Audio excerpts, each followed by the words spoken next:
결혼 전에 같이 살아보면 잘 맞는지 안 맞는지 미리 알 수 있을 거야. 결혼하면 실망하는 경우가 많다던데 먼저 살아보면 더 좋지 않을까? 집을 합치면 월세랑 생활비를 아낄 수 있으니까 그걸 모아서 결혼하는 거지. 그건 좀, 난 동거해봤던 사람이랑은 절대 결혼 못해. 그거 사실 혼인신고만 안 했다 뿐이지 거의 이혼이랑 똑같은 거 아니야? 책임질 수 없는 일이 생기면 어떡해. 내 가치관에선 결혼이 먼저야. 내 친구 보니까 동거하고 나서 헤어지면 후유증이 장난이 아니더라고. 결혼정보회사 듀오의 조사에 따르면 남성 응답자의 53.3%, 여성 응답자의 61.3%가 결혼 전 동거에 대해 긍정적으로 대답했습니다. 그 이유는 상대방의 모르는 부분을 알기 위해, 서로의 생활 패턴을 조정하기 위해, 동거를 통해 결혼 여부를 결정하기 위해 등의 순으로 나타났는데요. 제 주변만 봐도 가치관에 따라 경험에 따라 동거에 대한 의견은 정말 극과 극으로 갈립니다. 그렇다면 실제로는 어떨까요? 동거는 결혼 생활에 도움을 줄까요? 최근에 발표된 아주 흥미로운 연구 결과가 하나 있습니다. 동거에 대해서 20년 넘게 장기적으로 연구해온 덴버 대학교 연구진은 최근에 보고서를 하나 발표했습니다. 아래 설명란에 링크를 남겨둘 테니 관심 있으신 분들은 원문을 직접 보셔도 좋겠습니다. 귀찮으신 분들은 이 영상을 계속 봐주시면 됩니다. 보고서의 마지막에는 과학적인 결과를 바탕으로 한 성공적인 연애와 결혼을 위한 5가지 조언도 있으니 끝까지 봐주세요. 이 보고서의 제목은 계획은 무엇인가요? 동거와 약혼, 그리고 이혼입니다.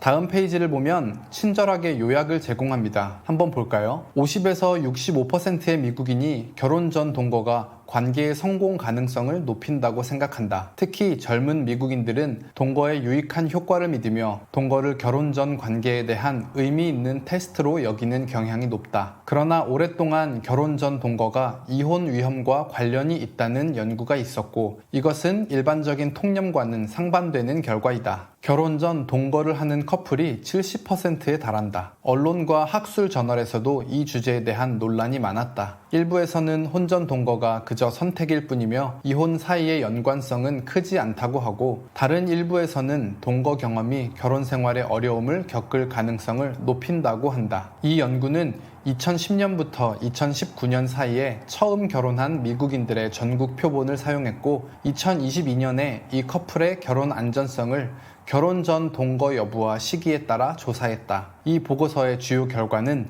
동거 시기가 결혼의 불안전성과 밀접한 관련이 있다는 것이다. 그렇다네요. 실제 비율을 한번 볼까요? 먼저 이 도표를 보면 약혼 전에 동거를 시작한 커플은 46%, 약혼 이후에 동거를 시작한 커플은 20%, 결혼 후에 동거를 시작한 커플은 34%로 나타났습니다. 결혼에 성공한 사람들만 봐도 이 정도니까 헤어진 커플까지 고려하면 실제 동거 비율은 더 높다고 봐야겠네요. 그럼 결과는 어땠을까요? 약혼 전에 동거를 한 커플의 이혼율은 34%로 나타났습니다. 그리고 결혼이나 약혼 이후에 동거를 시작한 사람들의 이혼율은 23%로 나타났습니다. 결혼 이후와 약혼 이후의 두 그룹의 결과의 차이는 매우 미미했다고 합니다. 그러니까 결혼이나 약혼 전에 동거를 하면 이혼율이 무려 1.5배나 높다는 결과가 나온 겁니다. 그런데 이 조사의 표본이 어땠죠? 2010년부터 19년 사이에 결혼한 커플을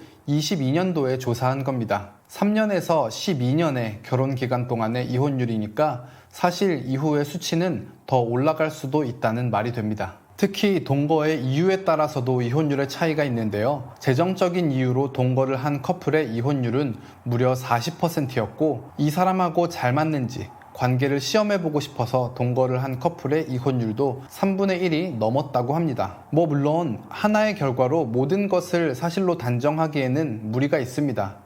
조금 더 자세히 들여다봐야 할 측면도 분명히 있습니다. 예를 들어 동거를 반대하는 사람들 중 다수는 보수적이거나 종교적인 사람들입니다. 이들에게는 결혼이 하나의 신성한 구속이고 이혼을 죄악시하는 가치관이 있습니다. 그래서 이혼이라는 금기를 피하기 위해 결혼 생활에 문제가 있고 만족스럽지 않더라도 억지로 유지하는 경향이 있습니다. 그래도 최소한 동거를 찬성하는 측의 이유가 실제로는 맞지 않을 수 있다는 근거가 점점 쌓이고 있다는 점은 무시할 수 없겠습니다. 그리고 결혼하겠다는 명확한 의지와 계획이 없는 섣부른 동거는 결혼에 성공하지 못해도 큰 상처를 남기고 결혼에 성공하더라도 이혼율이 높을 수 있다는 거죠. 그러니까 결혼에 성공을 하든 못하든 동거가 더 안 좋은 결과를 가져올 수 있다는 점은 알고 있어야겠습니다. 이 보고서가 재미있는 게 마지막에 보면 이 연구 결과를 바탕으로 성공적인 결혼 생활의 가능성을 높이기 위한 조언을 덧붙입니다. 제가 간단히 소개해드리겠습니다. 첫 번째,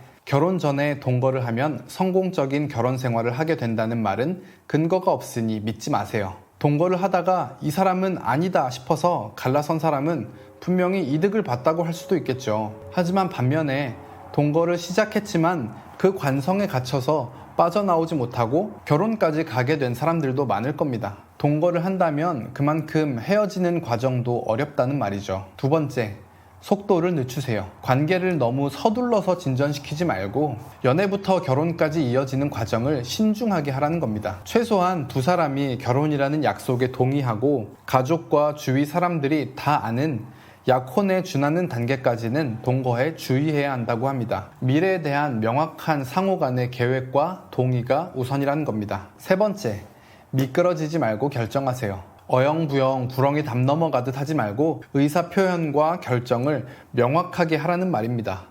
사람들은 거절에 대한 상처를 덜 받기 위해서 자신들이 원하는 걸 표현하는데 주저하거나 소극적이 되기도 합니다. 두 사람의 관계가 어느 정도 진지하다고 생각이 되었다면 관계에 대해, 미래에 대해 이야기하는 걸 피하지 말고 명확한 결정을 하라는 겁니다. 네 번째, 관계를 시험하기 위해 동거하지 마세요. 이 그룹은 연구 결과에서 이혼율이 높았습니다. 이 보고서는 상대를 더 알고 싶다면 동거는 좋은 방법이 아니고 다른 방법을 제안합니다. 어떤 관계 교육 코스를 함께 수강한다거나 함께 미래에 대해서 이야기를 많이 나누거나 중요한 건 함께 다양한 사회적인 환경을 경험해 봐야 한다고 합니다. 맛집만 찾아다니지 말고 봉사활동도 하고 운동도 하고 상대의 취미생활도 함께 해보고 다양한 컨셉의 여행도 하면서 다른 사람들은 어떻게 대하는지 또 육체가 힘들고 마음이 힘들 땐 어떻게 극복해 나가는지 삶에 대한 어떠한 목적의식이 있는지 직접 경험해 보라는 겁니다. 다섯 번째,